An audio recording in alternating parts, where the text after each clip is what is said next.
Hi. All right, so it's time for this evening's DIY Wellness Coach community tip.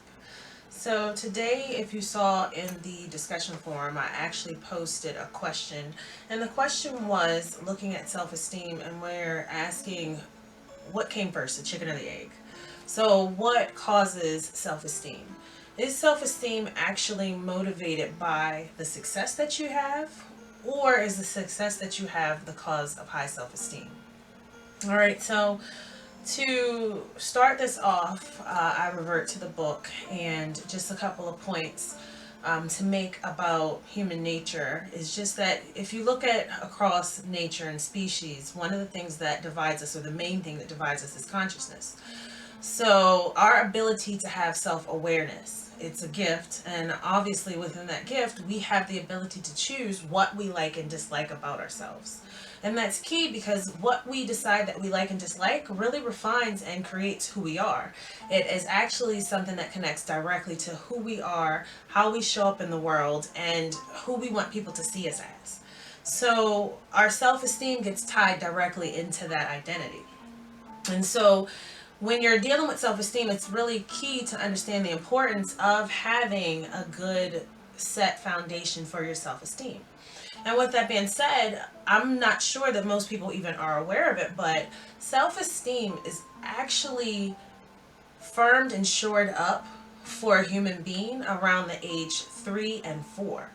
So, about the age 3 and 4, kids actually have the self esteem that they're basically going to have as they enter into the more challenging ages, and that's their base level of self esteem. So, this means that if they start out with a low self esteem, as they enter into the world, they're either going to be refined or debased by the experiences that they have.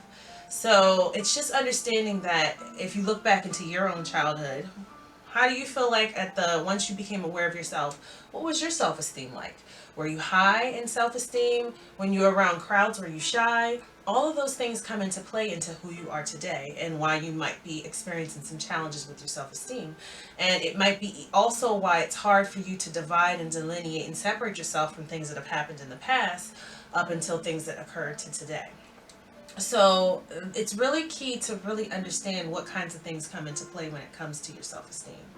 So, of course, there have been studies, many studies when you look at self-esteem, and it goes back to that original question. So, what causes it?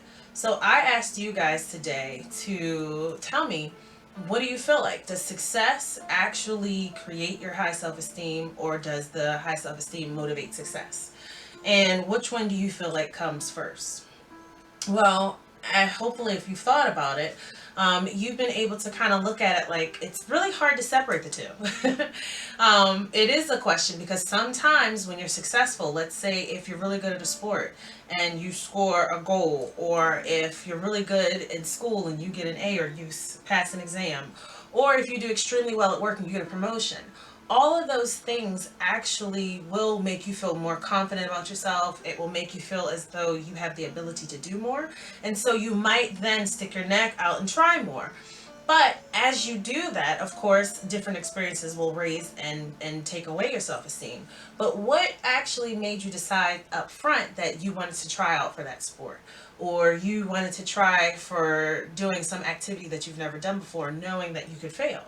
Well, in that case, it's really not either one that causes the other, rather that both of them have an influence on each other and have the ability to actually create an influence or a vacillating where it can wax and wane between one to the other. So this brings up the mindset or the understanding that self-esteem is something that changes throughout life. So yes, it's set where it's going to be set at, or it's your ground, your starting level when the gun fires off around age 3 and 4. But different things can happen that can help you modify your self-esteem. Hence this book, which will actually help you work through some of your challenges and some of your issues and actually develop self-esteem through these activities. But you do have to pass through these experiences, and it's how you handle them that will determine where your self-esteem level is at.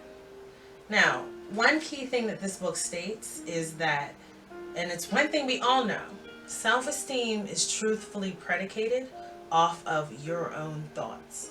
So it's what you say to yourself, it's the feedback and the self talk that you hear inside of your mind. All of those things actually determine your self esteem. So basically, it's you. The one thing that is dividing and separating you between having a better self esteem or a better self image is you. And I don't say that as a ridicule because, of course, for some of us that have really self esteems that are tanking right now, it's just one more mindset of, oh, geez, I did something else wrong. But it's not that. Life piles things up on us, and we all get hit with self esteem issues. Life kind of just gives us deliverables at the perfect time, and it almost seems like it's just the perfect timing to knock us down. But that's okay. That's okay. We're going to have to learn through these practices how to manage our self esteem, how to build ourselves up. What are you going to say to yourself that's going to help you feel better and then get in higher spirits? What kinds of things do you need to look out for? It's about noticing patterns within yourself. So these are the things that we're going to take a look at. But for today, just remember it's your thoughts.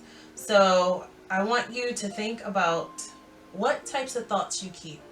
I want you to go ahead and write yourself a quick little list. It could be a mental note or you can jot it down. But I want you to pick 3 key things that you say to yourself that actually brings you down and makes you feel low. And then I want you to write 6, 2 for each of those things, 2 positive things per each of the bad things that you say about yourself, and say something good about yourself, things that you know, you're doing. It could be something simple, but I want you to start looking at the negative self-talk and then also the limited positive talk that people have. It's funny because in your mind you might think that you have 6 good things that you can say, but then it becomes hard for some people because that negative talk kicks in. So this is really about you trying to do the list, but experiencing what happens as you write this list out. All right, so that's your tip in wellness for today. Wellness really is all about the experience. So this is about practicing the activities, doing the techniques, understanding the material and learning, but then we synthesize and integrate it within us by practice. So this is really, again, about you just trying it out, observing yourself, seeing what you think, seeing what your thoughts are, and then eventually these things, as we put them together, they'll fall into place. They'll make more sense as I explain it. But for today, that's your activity. All right, you guys have a great one. Night.